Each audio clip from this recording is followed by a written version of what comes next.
and welcome to Talking Points. I'm Dave Kelly, Director of Advanced Media Production at Cal State Long Beach.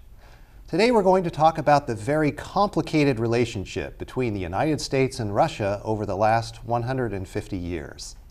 My guest today is Dr. Andrew Jenks. Dr. Jenks is a professor of history, and he is also a scholar of Russian history. Welcome, Andrew, and thank you for joining us again. This is your second appearance on Talking Points. Yes, thank you very much for having me. I enjoyed the first time very much.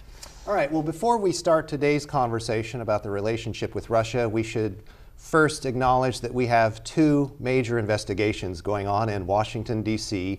in regard to Russia. The first one involves the allegation that the Russians meddled in the 2016 U.S. presidential election. And the second investigation involves taking another look at the 2010 Uranium One deal. And in the Uranium One deal, a Russian energy company gained access to about 20% of America's uranium reserves. So we're not going to talk about the politics of that or any of those cases because the viewers can see that on television news virtually every day. Our mission is broader. We're going to take a look at the entire relationship over the last 150 years. 150 years because it was exactly 150 years ago that America purchased Alaska from Russia. And we spent about $7.2 million, worked out to 2 cents per acre. Pretty good deal by today's standards, Oh, yeah. but there were skeptics back then.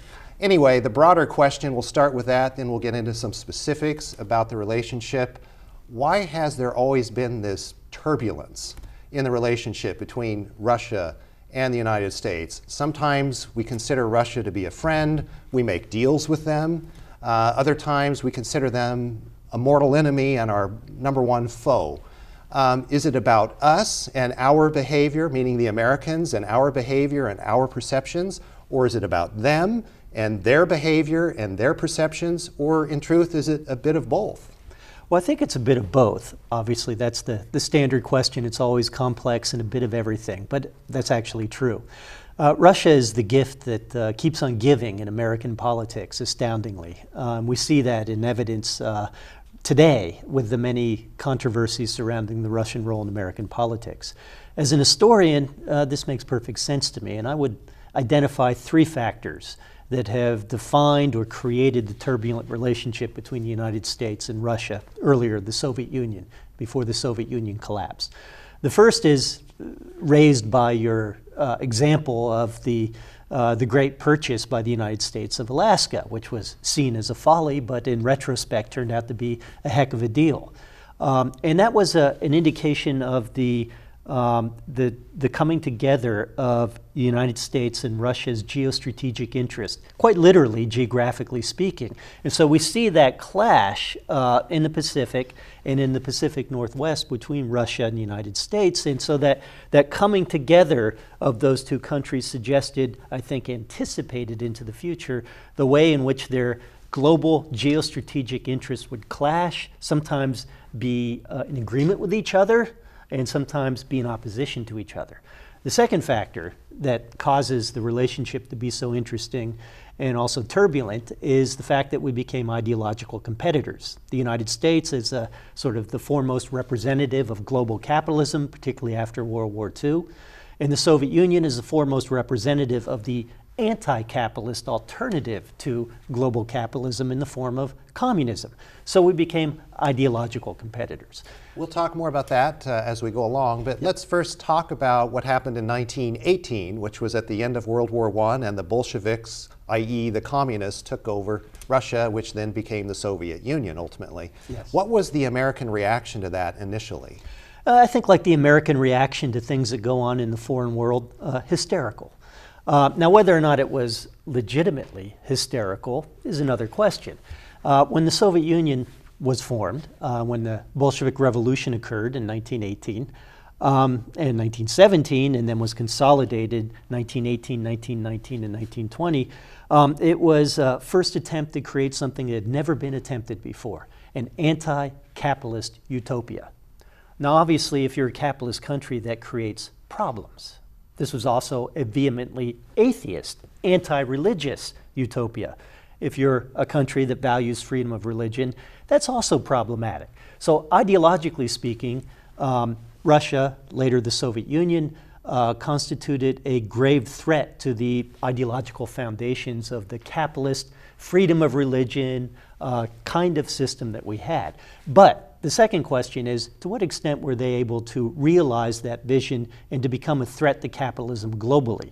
In that respect, I don't think the hysteria was validated, that it was actually legitimate. In point of fact, the Soviet Union, the Bolsheviks were a threat, at least early on, up until World War II, to virtually no one but themselves. And they were quite weak. Okay, well, let's pick up on that theme of World War II and the Great Depression in the 30s leading up to that. Now, in the 1930s, because of the struggles that people in America suffered during the Depression, some of them became a lot more sympathetic toward what was going on in the Soviet Union in terms of how Stalin was organizing the economy. And we saw some of that, a little bit of that here in the US under FDR out of necessity. So when we get closer to World War II, all of a sudden Joseph Stalin becomes Uncle Joe, and he becomes our ally. How did that develop? How and why did that develop? What we see in American Soviet relations, American-Russian relations more generally, a kind of pendulum swing between competition and the perception, mutual self-perception of the other one as an enemy, and a kind of détente. And after the initial sort of revolution in 1917 through the 1920s, there was more business being done between the Soviet Union and the United States, a more pragmatic policy. This was discontinued in part by Stalin, but also as a result of the financial global crisis of the Depression. And it seemed like capitalism was indeed fated to go into the dustbin of history, as Trotsky once said. The fate of communism was itself dependent upon the fate of capitalism. If capitalism didn't succeed, communism was strong. If capitalism succeeded, communism was weak. Now, there was one sort of monkey wrench thrown into this by the name of Hitler. When Hitler came to power, he represented a threat both to the kind of standard liberal capitalist system the United States represented, and also obviously to communism. And it was that sort of alliance against a common enemy that Hitler represented that finally brought these two ideological enemies together. Uncle Joe then became an ally of the United States, part of the Great Alliance with Great Britain as well, through World War II. But it was purely pragmatic, and it was a result of the existence of a common enemy, i.e. Hitler. Once Hitler was gone, there was nothing to prevent those ideological differences from coming to the forefront in the relationship, and that gave birth again to the Cold War after World War II. So what you're saying is that the enemy of my enemy is my friend. Exactly.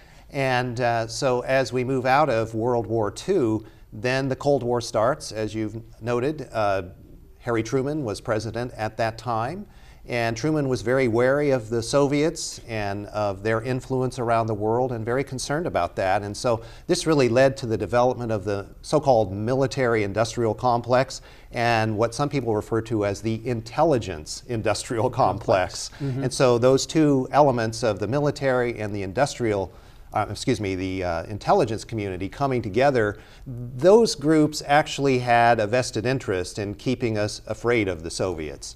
And so how much of that during that Cold War period, and then extending out for the next 40 years of Cold War, how much of it was really warranted in terms of being wary of the Soviets, and how much of it was propaganda for the purposes of keeping Americans on edge so that they would be supportive of more spending in the military and for the intelligence operations? Yeah, that's an excellent question. And again, it was a little bit of both. Both a result of more aggressive actions by Stalin in Eastern Europe and also elsewhere, particularly with the revolution in China in 1949. It seemed like the world was a risk board, right? And if you have China as part of your team on the risk board, then you're going to win the world, right? It seemed like it.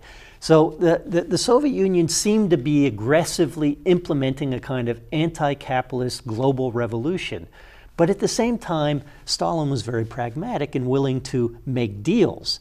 And I think that the United States was unable to perceive the extent to which Stalin was capable of being a pragmatist. And that's kind of ironic because during World War II, of course, we worked quite well with the Soviets in alliance against Hitler. After the war, this kind of ideological perception of the Soviet Union as an enemy came to the forefront in defining our foreign relations, and it served a practical purpose for Truman. What do you do with all those troops who are demobilizing from the war? If they come back to a domestic economy in the United States and there are no jobs waiting for them, that could cause social, economic, and perhaps even political revolution. And so the idea was, how do we keep the economy going now that we don't have this war, which was really the thing that got us out of the Depression? Well, you remain in a constant war footing. And this was one of the functions of the Cold War. It kept us armed without having to fight a real hot war, although we did have some hot wars. And that would allow us to maintain economic growth. In other words, to fuel that thing called the military-industrial complex, later on a coined term by Eisenhower. So the military-industrial complex, the struggle against the Soviet Union, was partly a response to aggressive Soviet actions, but also it was a response to the need for a kind of a foreign enemy in order to maintain a domestic economy that was increasingly tied to military production. Well, we have just a couple minutes before the break, so let's move forward into the Kennedy era, the JFK era, where we had the Cuban Missile Crisis. So that was certainly a nail-biter.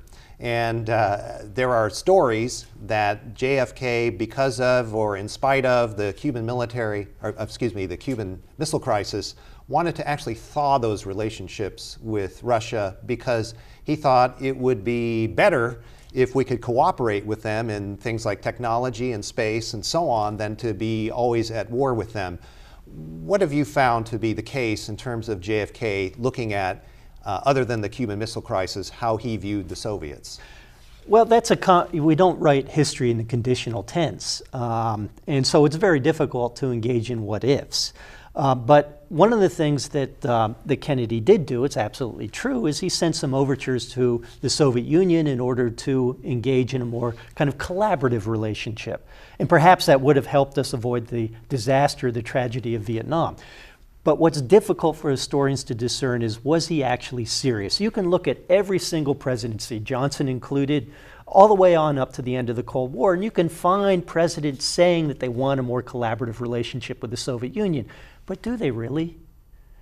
If they're given the opportunity, if the Soviets responded favorably, would they say, oh, wait a minute, is this an instance of be careful what you wish for?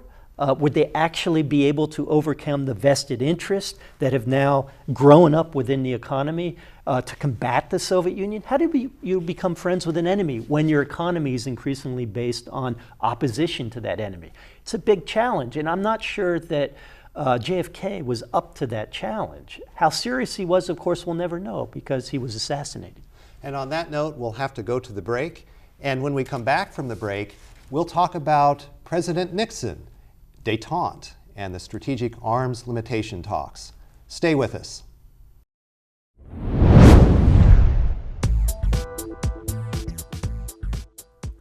Is law school in your future? A degree in history would be the perfect major for a student going in that direction. Perhaps you like historic preservation, or maybe government work in a federal, state, or local level. They're the largest employers in the nation, and they are looking for people with that kind of degree.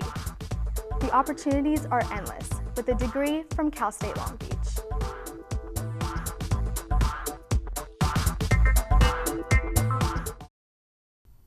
Welcome back to Talking Points. I'm Dave Kelly, and my guest today is Dr. Andrew Jenks, and we're talking about the relationship with Russia over the past 150 years.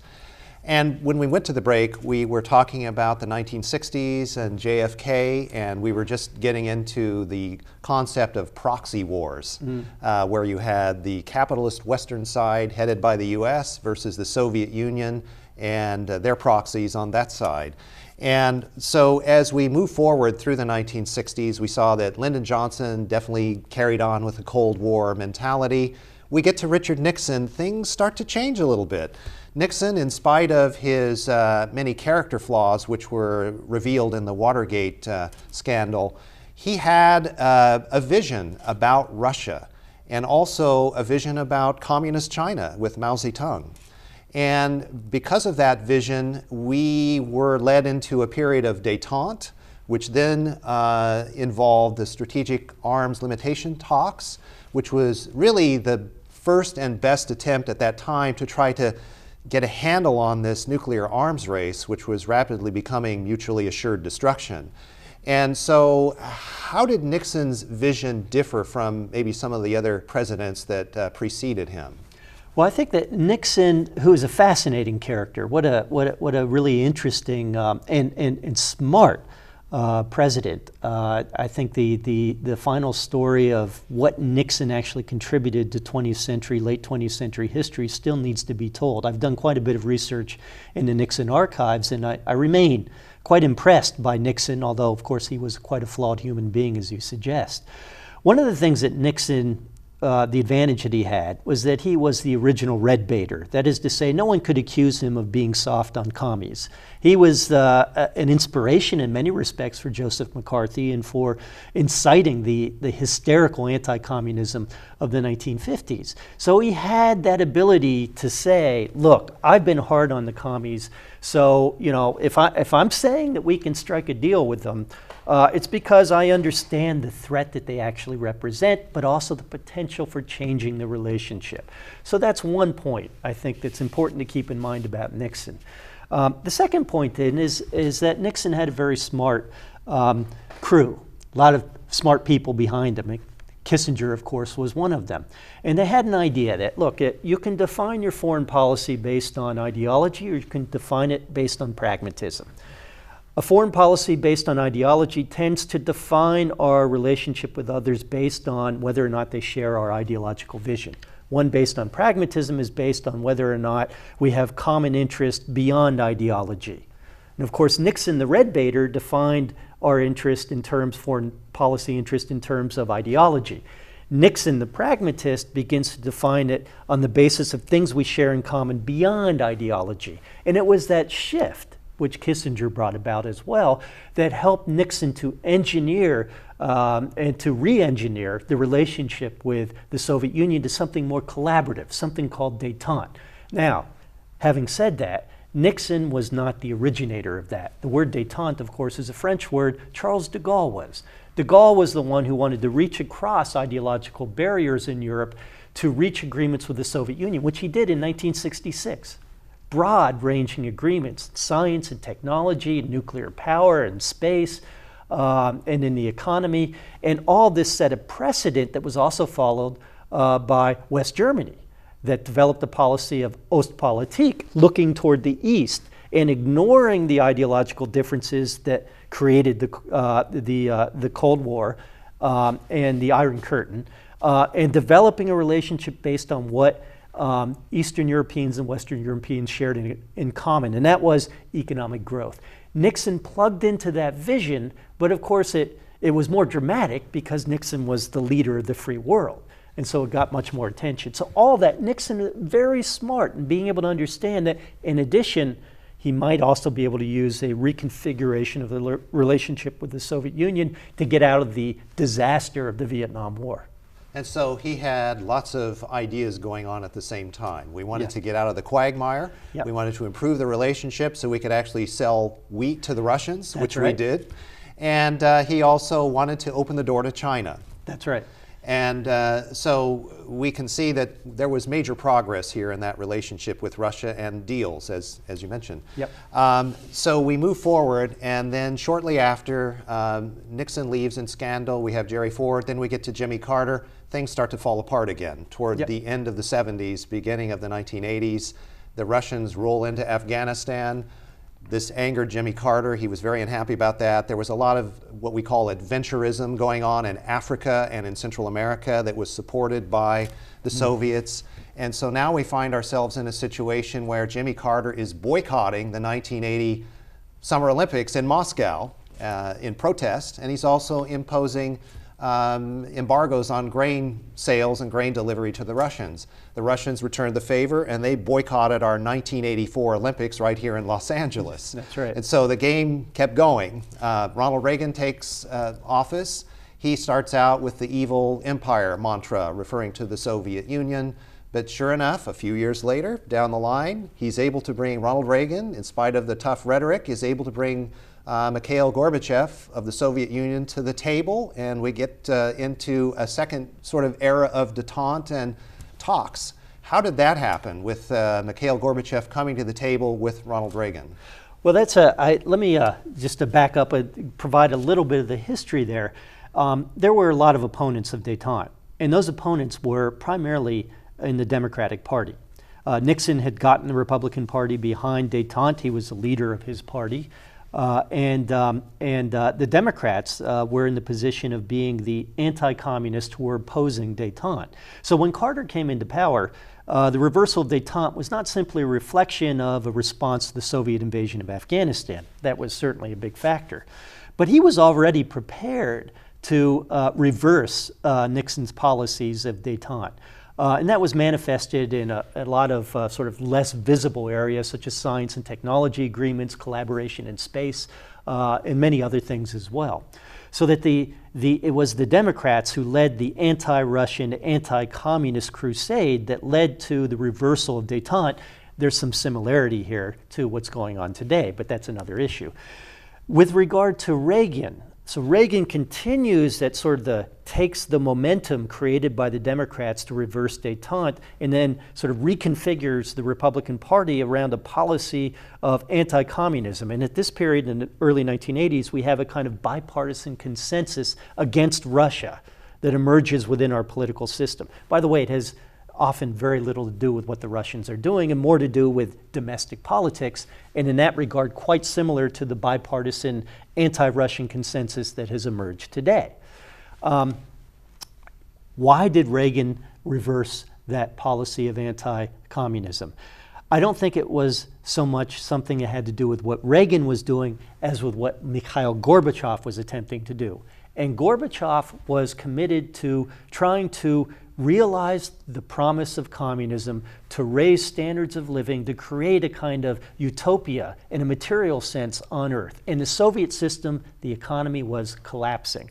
The only way that he could afford to underwrite economic growth domestically so that the people would benefit from it was by turning swords into plowshares. And so he was committed to an almost unilateral disengagement from the Cold War that astounded everyone. Reagan wasn't really prepared. He was grateful when it happened. He was ecstatic, but it's wrong for him to take credit for it. Mikhail Gorbachev deserves the credit for the détente that occurred in the mid-1980s in the second term of the Reagan administration. Well, I have a quick question, and then we want to get to a theory that you have that we want to explore for a couple of moments. But the quick question is, so Reagan leaves office, the Soviet Union actually collapses, the Berlin Wall comes down. We see an opportunity to make friends, quote unquote friends, with the Russians once again, since communism is theoretically gone. But then we end up with the age of the oligarchs, which we're still in now. And you know, this idea of being friends doesn't seem to be totally realistic. Yep. Your reaction to that, and then we'll get to your theory. I think it makes sense that given the history of U.S.-Russian relations, that whenever there is a perception that that Russia's power is threatened by U.S. power, and that Americans perceive that Russian power is a threat to its own power, then of course the relations sour. When the Soviet Union collapsed during the 1990s, which is seen by Russians as a complete and total disaster in every respect, during the 1990s Russia was extremely weak. They had a leader who was a drunk, Boris Yeltsin. And the United States was meddling in Russian elections in order to engineer Yeltsin's victory. And so we felt that we had control over the Russian system, and so we could afford to be very friendly with the Russians. When Putin came into power, he was committed to asserting Russia's independence on the global stage, and that meant trying to reduce U.S. power, control, and influence in his backyard. And when Putin was determined to do that, the United States didn't like it. And it was, I think, Russia's assertion of what it perceives to be its geopolitical strategic rights that led to eventually the cooling of relations to the point where now Russia sees politics as a zero-sum game. If the United States loses power, it wins power.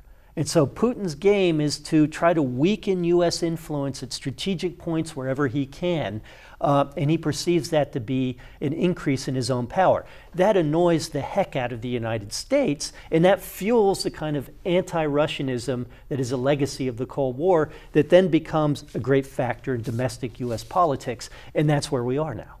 There's a certain amount of cynicism in what you're talking about. So Yes. let's get to your theory. We only have a couple of minutes. Okay. Your theory is basically that all revolutions have a cycle. Yes. And that's appropriate because a revolution is a cycle. So the American Revolution, the Russian Revolution, and even the Internet Revolution. First, we start with a romantic phase, then we go to a fanatical phase, then we go to the cynical phase. Explain that theory very briefly, and where are we in that process? I think I've developed this idea to try to understand revolutionary moments in modern history, in the 20th century in particular. Not simply the Russian Revolution, but also technological revolutions.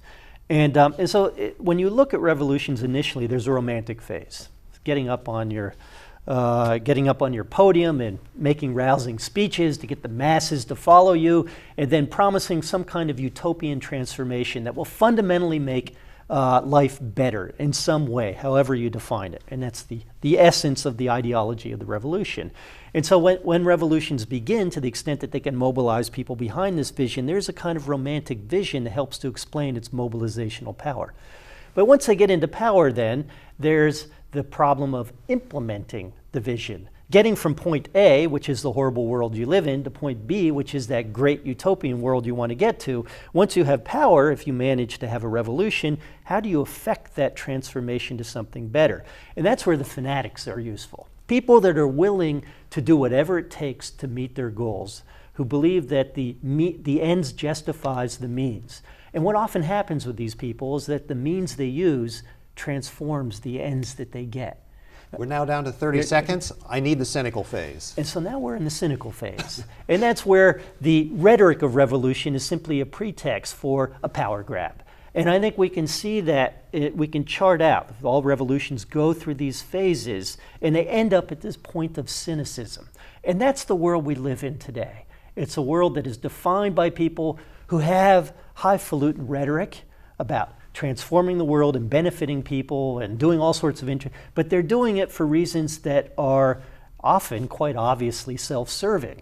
And when this cynicism gets rooted deeply, not only in the political system, but in people's consciousness, I think you're in for some really troubling times. And that's the world we live in today. And we're going to have to end on that note, unfortunately, but thank you for coming and shedding light on this subject with us today. Thank you. And thank you for joining us for this edition of Talking Points. Join us again soon for the next episode. Until then, I'm Dave Kelly. Have a nice day.